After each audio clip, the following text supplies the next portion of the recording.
For decades, America thought they knew the story behind Good Times. But what Jimmie Walker just confessed about Esther Rolle changes everything. The truth isn't funny, it's heartbreaking. When Jimmie Walker first stepped onto the soundstage of Good Times in 1974, he never imagined the laughter would come with so much silence behind the scenes. He was the new kid with the catchphrase that America couldn't get enough of, dynamite. But in the corners of that laughter, something tense crackled like a broken light bulb about to blow. At the center of it all was Esther R., the matriarch of the Evans family, the steel spine of the show, the soul who made sure Good Times never lost its truth. Jimmie was wild energy. Esther was grounding force. And for years, that clash was hidden from the millions glued to their TV screens every week. Now at 78, Jimmie Walker is finally telling the truth about what really happened with Esther Rolle and why, decades later, he still can't forget the lessons buried in all that conflict. Back then, Good Times was more than a sitcom. It was a revolution, wrapped in laughter, beaming into living rooms across America with an honesty that sitcoms rarely dared to touch. For black families watching, it was seeing themselves, their struggles, their jokes, their heartbreaks, reflected back at them no longer as side characters or comic relief, but as the main story. John Amos as James Evans say Oster brought that stern fatherhood, that old-school toughness. Esther Rolle as Florida Evans was the mother every neighborhood knew, the woman who kept a family afloat when the world seemed determined to drown them. And then there was Jay Evans, the lanky bug-eyed, bell-bottom-wearing whirlwind. That was Jimmie Walker. He turned a throwaway line into an anthem, made America lean forward, waiting for him to pop out with that electric grin and blast dynamite into the pop culture hall of fame. But inside those studio walls, a battle was brewing. For Esther Rolle, Good Times was supposed to be a show about family dignity, about the real survival of black people in the projects. But the spotlight kept drifting to Jay's antics, the buffoonery, the clowning. Jimmie was doing what he did best, making people laugh. But for Esther, the laughter had turned hollow. She watched her on-screen son become a cartoon, afraid it would overshadow the depth of the real black experience they'd sworn to show. What people didn't see were the closed-door meetings, the hushed arguments, the tension that turned even table reads into tightrope walks. At T78, Jimmie Walker leans back in his chair and shakes his head. He's told this story in bits and pieces, over the years, but never like this, never the raw truth. Esther hated me, he says. Now, not with anger, but with a weary understanding. Not me as a person, me as what I represented. The jokes, the silliness, the cooning her word, not mine. I was young, I was hungry, I wanted to kill every line, make people roar. I didn't get it then. To me it was just comedy, but to Esther, it was betrayal. They would film a scene, the Evans family huddled in that tiny living room with the peeling wallpaper, the furniture that looked like it had seen too many years of hard living.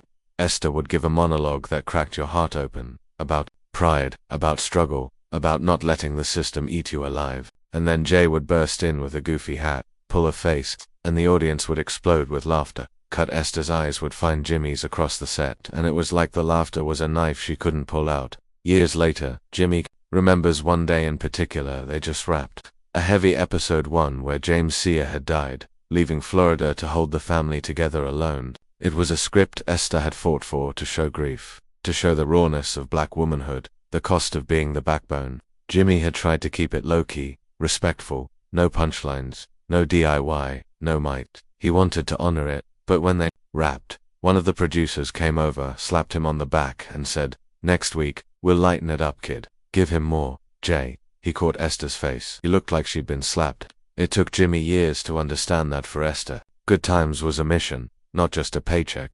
She had fought to even get the role to insist that this working-class black family have 2 parents. When network exes wanted to make Florida a single-mother stereotype, she'd fought for John Amos to stay when the powers that be thought a strong black father was too intimidating for white audiences. She'd fought the writers when they turned Jay into a walking punchline. When John Amos was fired for pushing back too hard, it gutted her, and Jimmie with his goofy grin and scene-stealing ad-libs became the reminder of what she'd lost. At T78, Jimmie Walker can finally say it. I didn't hate her back. I was hurt by it. Sure, she'd look right through me sometimes like I wasn't even there, or she'd pull me aside and say, "You're better than this." But at the time, I didn't know what to do with that. I was making America laugh. I thought that was enough. I didn't see what she saw, the weight behind the joke. They barely spoke off set. Co-stars said the tension was so thick you could feel it even during cast parties. But there were moments, tiny cracks in the ice, when Esther's mothering spirits shone through. Jimmy remembers once he was struggling with a line. He couldn't get the timing right. The director was getting frustrated. Esther called him over, adjusted his collar, looked him dead in the eye, and said, "If you're going to be a clown, be the best damn clown they ever saw. But don't you ever forget who's laughing and why." He didn't get it then. Now he does. When Good Times ended, they didn't keep in touch. No phone calls, no reunions. For years, Jimmy bristled when interviewers brought up Esther Rolle. He'd defend himself. It was the writers, he'd say. It was the network. I just said the lines, but age has a way of sanding down the edges of old grudges. Now, when he thinks of Esther, he doesn't see the scolding stare or the clipped words. He sees a woman who fought for a generation to see itself with dignity. A woman who sacrificed popularity for principle. A woman who in her own way was trying to save him from himself. In his late-night shows now, Jimmy sometimes slips in stories about Good Times. He makes fun of himself. The hats, the catchphrases, the fact that he never got rich off the royalties. The crowd laughs, but then he pauses. He tells them about Esther Rolle, about how she'd sit in her dressing room in that housecoat reading scripts with a red pen crossing out lines that didn't feel real, about how she'd march into producers' offices and demand more for her character, about how she'd take the young writers aside and say, "Don't you dare turn these people into a joke." At 78, Jimmie Walker tells the truth. "I didn't get it then. I thought I was the show, but it was her. It was always her." Esther Rolle was Good Times. He sighed, the old showman grin, giving way to something softer. "If I could see her again, I'd thank her. I'd tell her, I'm sorry I didn't listen sooner. I'd tell her she was right. They say the past never really goes away. It sits there waiting for you to grow wise enough to face it." Jimmie Walker knows that now. He knows the laughter he gave the world came at a cost. A cost Esther tried to keep from growing too high. In telling the truth about her now, he's paying a debt he didn't know he owed. And maybe somewhere Esther Rolle is nodding, satisfied that the lesson finally landed. Long after the final credits of Good Times rolled, the echoes of that laughter and the silence behind it kept Jimmie Walker up at night. For years he brushed it off with the same armor that made him a star. The easy joke, the slick grin, the dismissal that said, "Nothing gets to me." But Esther Rolle's voice stayed in the back of his mind like a stubborn radio signal that refused to fade. "You're better than this." He didn't understand at 27 what he does now at 78. That sometimes the cost of a good laugh is a piece of your own dignity. After Good Times, Jimmy hit the road, comedy clubs in every small city you can name. He'd arrive, crack open the mic, drop his signature lines, and the crowds would roar. But the same fans who lined up for an autograph would sometimes say it, a casual insult disguised as praise. "Hey Jay, love you man. You're just like one of those fools on TV."